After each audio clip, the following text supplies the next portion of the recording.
à rendre le coût de la vie abordable pour nos concitoyens. Par l'approvisionnement, un meilleur approvisionnement du marché et éventuellement une baisse des prix des denrées. Et évidemment, la création massive d'emplois par l'abondement des fonds destinés au financement, particulièrement des jeunes et des femmes, pour l'employabilité et l'emploi. Toujours pour l'appui aux ménages, j'ai cité tantôt le cas des bourses de sécurité, et un meilleur ciblage, évidemment.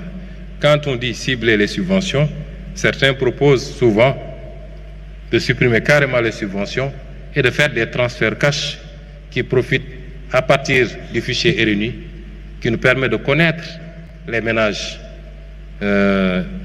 considérés comme pauvres, de pouvoir les cibler directement par des cash transferts. Et enfin, penser sérieusement à la gratuité de certains services de base, par exemple, pourquoi pas les médicaments génériques qu'on pourrait éventuellement rendre gratuits, mais c'est en réflexion.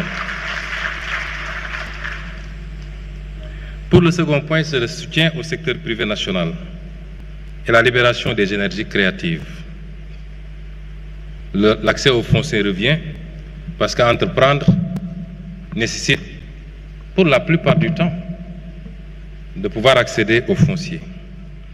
Des mécanismes simplifiés et accélérés pour permettre à ce secteur privé d'accéder au foncier. L'amélioration de l'accès à l'électricité, j'en ai parlé tantôt. L'un des éléments de compétitivité industrielle particulièrement, c'est le coût de l'énergie. Nous ne pouvons pas continuer à être à plus de 110% du coût de l'énergie et vouloir compétir avec des pays qui sont à 12 francs. Si je prends le cas du Qatar, mais qui a suffisamment de gaz pour le faire, ou 60 francs si je prends le cas de la Chine. Il faut aujourd'hui que nous travaillions à baisser substantiellement le coût de l'énergie, mais également l'accès aux autres sources d'énergie pour le secteur privé particulièrement, les énergies renouvelables, le solaire singulièrement. Le paiement de la dette due au secteur privé. Après finalisation de l'audit de cette dette, l'engagement que prend le gouvernement, c'est de payer intégralement cette dette pour permettre à ce secteur privé. Certains nous disent qu'il faut vous assurer que les dettes que vous allez payer, les montants qui sont reçus soient réinjectés dans l'économie. Nous ne pouvons pas le garantir ou l'exiger, mais je suppose que pour un investisseur, la logique voudrait que s'il reçoit des paiements par rapport à une dette, qu'il les réinjecte dans l'outil de production pour pouvoir être plus productif et participer à la construction de notre développement. Le développement des infrastructures dans les pôles, entre les pôles, dans les zones économiques, également, est un engagement que nous prenons vis-à-vis du secteur privé. La mise en place d'une garantie marché pour faciliter beaucoup de choses, notamment avec les contrats triennaux, parce que beaucoup de membres de la société civile se plaignent de ne pas pouvoir avoir une prévisibilité par rapport au marché public. La réforme du climat des affaires, chantier que nous avons déjà initié avec la réforme du Code des investissements qui est en cours, du Code général des impôts, du Code des douanes, du Code minier, et j'en passe, avec l'objectif de réformer le climat des affaires, mais tout en sauvegardant les intérêts de l'État. La facilitation de l'accès aux intrants également, particulièrement pour le secteur primaire, est un engagement. Et enfin, l'accompagnement à la formalisation avec les guichets uniques et beaucoup d'autres outils qui permettraient d'accompagner une bonne partie de l'informel vers la formalisation. L'autre élément, c'est le développement des secteurs prioritaires, l'agriculture, la pêche et l'élevage. Je ne ferai que les citer parce que je vous en renverrai au document Vision. Au début de mon exposé, je crois que j'ai sauté un slide pour vous dire que ce que nous faisons ne tombe pas du ciel. Nous avions d'abord le document Vision, Nous avons ensuite le master plan décennal 2024-2034. Nous avons la stratégie nationale de développement, qui est une stratégie quinquennale. Nous avons même le document de programmation budgétaire et économique pluriannuel. J'aurais même pu citer la déclaration de politique générale.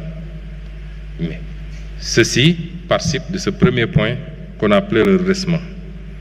Mais si vous vous rabattez sur le document Vision qui sera publié la semaine prochaine, Monsieur le ministre d'État, aujourd'hui, Monsieur le Président de la République me dit que ce sera publié aujourd'hui, ce document,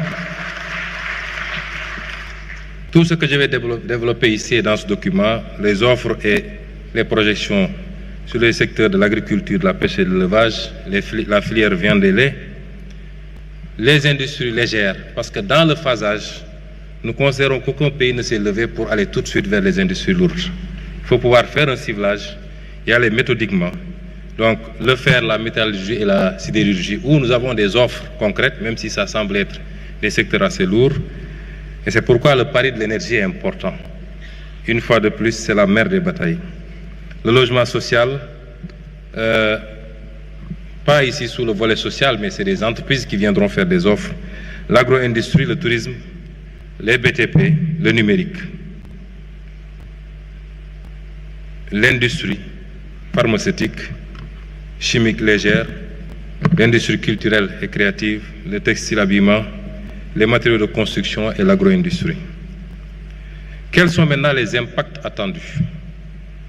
D'abord, sur le plan social, l'application de ce plan, combinée à toutes les autres initiatives, parce que ce que je vous ai montré ici n'a rien à voir avec les différentes réformes, par exemple les différents codes, même si, de manière anticipative, certains points validés ici devraient être pris en compte, mais nous allons anticiper parce que dès les prochaines semaines, nous présenterons à l'Assemblée nationale un paquet de réformes qui doit accompagner la mise en œuvre de ce plan.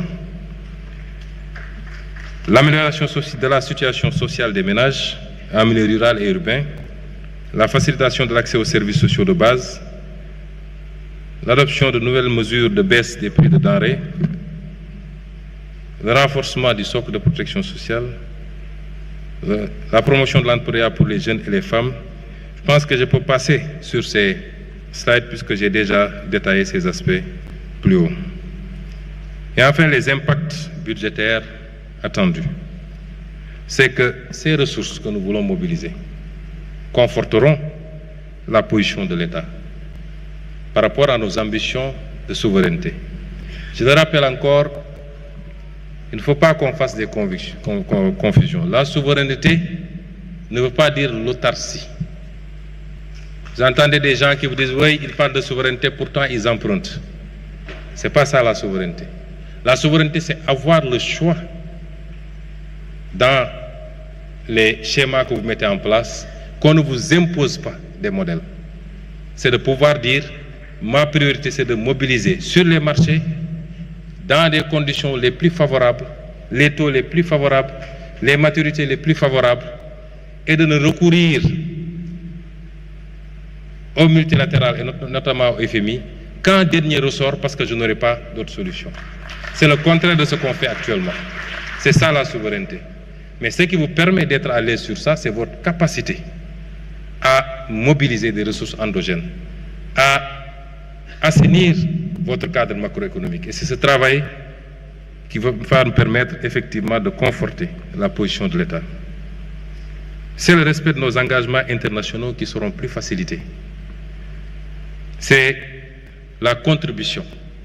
On ne dit pas que c'est ce plan qui va le faire à lui seul, mais il contribuera substantiellement à l'objectif d'atteinte de ramener le déficit à 3% en 2027. Mesdames et messieurs, nous voici arrivés au terme de notre exposé. Ce que je voudrais dire aux Sénégalais, c'est que nous parlons souvent de souveraineté.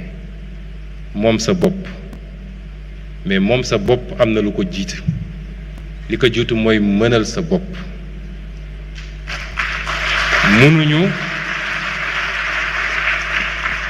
mënuñu 65 ans après les indépendances jël suñu avenir yépp wéer ko ci liy jóge bitim réew moo xam dañ ñu koy labal ci anam yoo xam ne métti na ci ñun suñuy sëtaat di daw walla dañuy tàllal loxo di ñaan réew muy doxee noonu mooy réew moo xam ne optewul pour le développement. mën ngeen dégg ñu ne ñoom de lépp la ñu bëgg a taxé bu ngeen seetee li ñu def fexe nañu ba li nga xam ne mooy lu essentiel ci dundu Sénégalais yi laaluñu ceeb laaluñu diwlin laaluñu courant laaluñu yooyu yëpp dañ leen bàyyi waaye muqi mi mën nañ cee laaj xaalis ndax du lu essentiel.